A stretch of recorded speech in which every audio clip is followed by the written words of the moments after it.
One day some twisted son of a bitch is bound to teach you a thing or two about living in this cold, godforsaken world.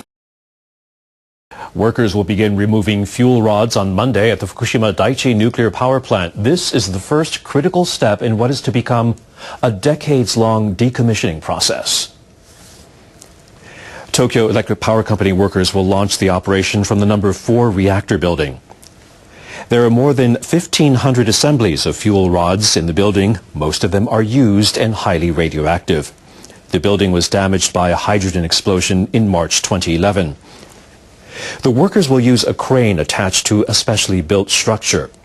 Each worker is only allowed to work for 2 hours a day because of the high radiation levels in the building. A manager told NHK World that TEPCO is confident the operation can be carried out safely. The same operation has been conducted more than 1,200 times at nuclear plants, including other facilities. We're not trying anything new. Experienced workers will do what they have been doing for years. TEPCO officials say it will take more than a year to remove all the fuel rods from the building. The workers will then have to remove the fuel rods from 3 other reactor buildings. They estimate that the entire decommissioning process will take up to 40 years. Now in Japan, a group of government officials has decided to come clean and admit that residents of Fukushima may never return to their homes. They say that radiation levels there cannot be brought back to normal anytime soon and are urging the leadership to abandon its promise to make the area fit for living in. But only a handful of those residents actually want to go back, more than 2 years after an earthquake and tsunami crippled the Daiichi nuclear power plant. And here's one of the main reasons for that. Ideally, the radiation level should be just 1 millisievert per year. Since this is an unreachable target for Japan, the government reportedly hopes to ensure people aren't exposed to doses of more than 20 times that. However, in some of the worst affected areas, Geiger counters show measurements of around 50 times the recommended level, and that's halfway to cancer-causing levels. RT's Alexei Yaroshevsky brings us this report from the exclusion zone. It's hard to say what gives you a creepier feeling, the trail of destruction left by the 2011 tsunami, or the houses untouched by natural disaster but abandoned after the nuclear accident. Walking through the deserted streets of the Fukushima exclusion zone, we can see plenty of both. Technically, we're now well within the Fukushima no-go zone. We're just 10 kilometers from the nuclear power station. These houses ravaged by the tsunami in 2011 still stand here and nowhere near to being restored. You'll be surprised to learn that radiation levels here are in fact lower than in some of the European cities. And this prompted the decision by the Japanese government to allow the people to return to their homes. But scientists say that's suicidal because radiation migrates and because it exists in hotspots scattered all across the area. In the hotspots there is a huge amount of the radioactive material is concentrated and stored. It is almost impossible to find out all the hotspots to shut down or remove all the radioactive contaminated material from their houses. We actually stumbled upon this process. Radiated material from personal belongings to contaminated soil is put in plastic bags and buried. The radiation meter went berserk even from a considerable distance. Imagine our surprise when we found similar levels in an area which had never been included in the no-go zone. I've traveled to the Chernobyl exclusion zone more than a dozen times, and this was probably the scariest episode when we put a radiation meter on the ground on a layer of moss and it produced more than 800 microrongens per hour. That is 40 times more than the normal human radiation level. Here, 60 kilometers from the Fukushima nuclear power plant. The readings are certainly less than that. This is close to the average level of the ghost town of Pripyat in the Chernobyl zone. Only with one exception. The place where I'm at right now, more than 10,000 people are currently living. Mrs. Morizono is one of them. She bought a radiation meter and now patrols the area looking for hotspots. We had after-school classes for children at our house, but had to close it because of high radiation. In her short life, this girl has already got used to seeing a lot of radiation meters. Just like Mrs. Morizono, her mother joined an NGO group of ordinary women, united by fear for the future of their children and distrust of the government's actions.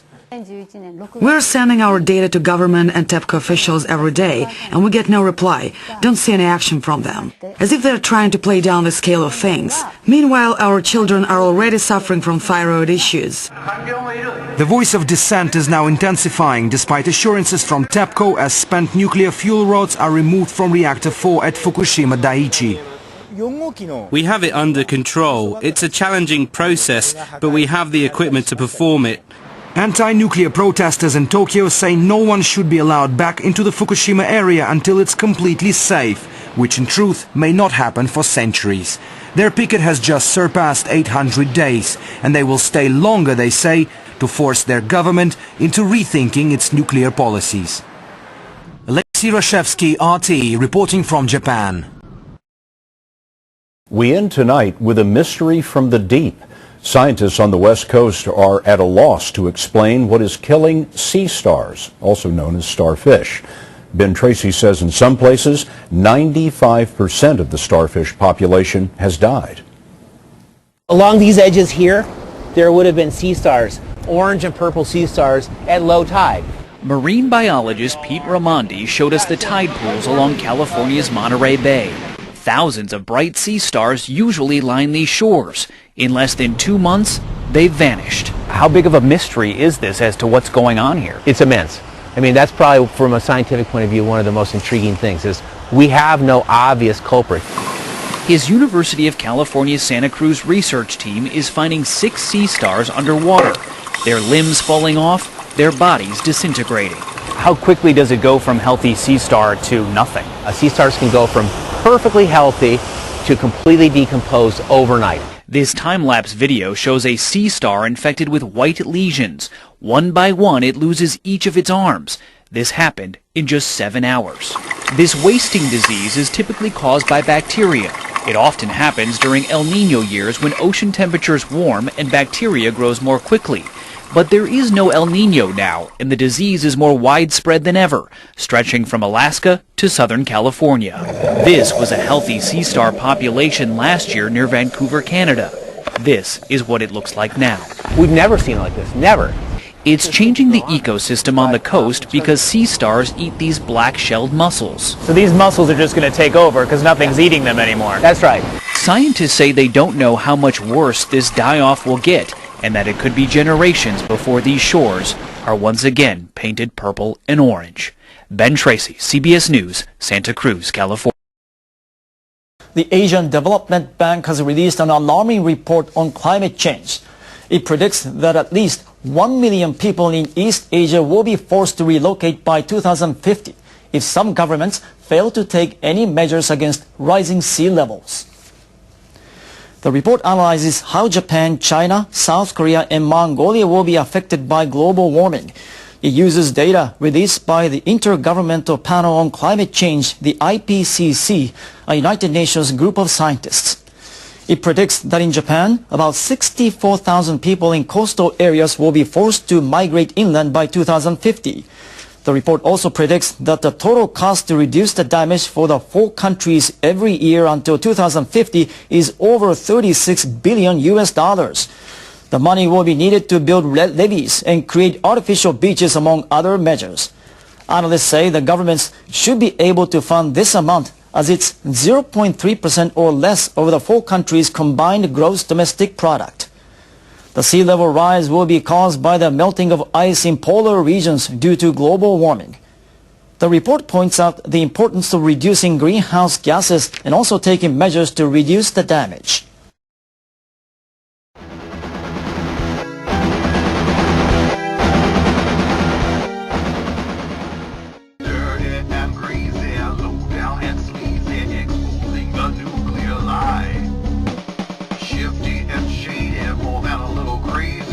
Madmen are risking our lives. One more meltdown, our president is outbound, the blues rising up to the sky. And like little ants, we build more nuclear plants, ignoring the red traffic light.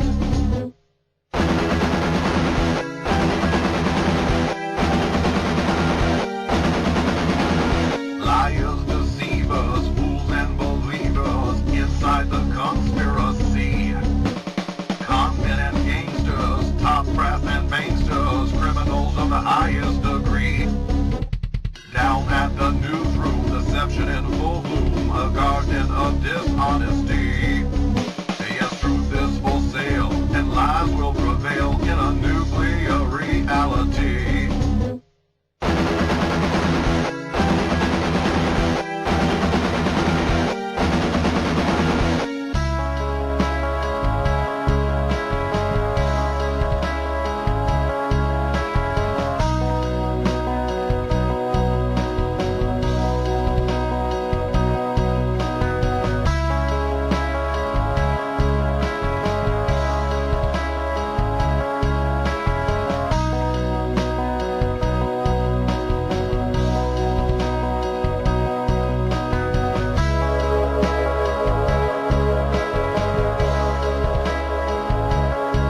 Delegates at the UN Climate Change Conference in Warsaw have reacted sharply to Japan's decision to dramatically scale back its target for reducing greenhouse gas emissions. The Japanese government on Friday officially decided to target a 3.8% emissions cut by 2020 from 2005 levels. The figure is equal to a 3.1% rise from a UN benchmark year of 1990 and also reverses the previous 25% reduction target. The Japanese government set the new target under the assumption that all of the country's nuclear reactors will remain idled. The nuclear reactors were taken offline following the accident at a nuclear plant in Fukushima in March 2011. At the UN Climate Change Conference, which opened in Warsaw on Monday, many participants criticized Japan for making a decision that clearly reverses the trend. Referring to the announcement, Japan was given the dishonorable Special Fossil of the Day award for its lack of eagerness to address global warming. The international NGO Climate Action Network presents the award to countries that have done the most to block progress at the UN Climate Change Conference. A high-ranking EU official says that gaps are closing on every issue about Iran's nuclear program. The EU is coordinating discussions among 6 world powers in the negotiations with Iran. Delegates from the United States, Russia, China, France, Britain and Germany met for 3 days earlier this month with Iranian negotiators but failed to reach an agreement. The 5 permanent members of the UN Security Council plus Germany have been demanding that Iran stop enriching uranium that could be used to develop nuclear weapons. The EU official said divisions are narrowing even in the core issues over the first step both sides will take over the next 6 months. The official also said there are still many technical problems remaining, such as how to examine whether the demands are being met. The 6 nations and Iran will restart their negotiations this Wednesday in Geneva.